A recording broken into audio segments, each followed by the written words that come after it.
to take the derivative of the natural log of 2 minus cosine x. But before I take the derivative, I'm going to establish the domain of the function. And the domain of the function is that the argument, so 2 minus cosine x, must be greater than 0.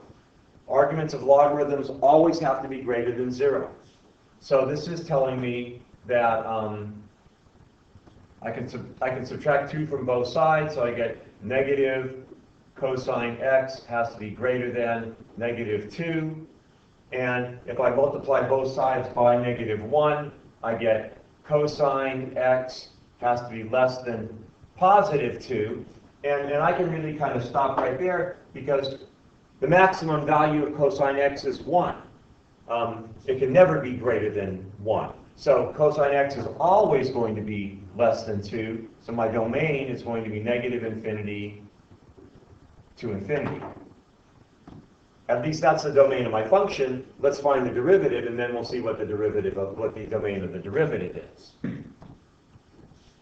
So working on the domain of the function, I want to find f prime, the derivative of the function. I want to find f prime. So the domain of a logarithm is 1 over the argument 2 minus cosine x. But I have a function in here as my argument, so I got to multiply that by the derivative of that function. Well, the 2 goes away, it's just a constant. The derivative of cosine x is negative sine x, but there's already a negative sign here, so it's minus sine x, positive sine x. So f prime of x is equal to sine x divided by 2 minus cosine x.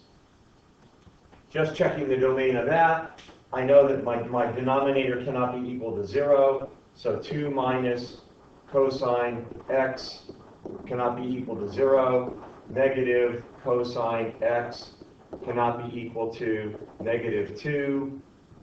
Cosine x cannot be equal to 2. Well, we know that that's the case anyways because the maximum value for cosine is 1. So my domain remains all real numbers.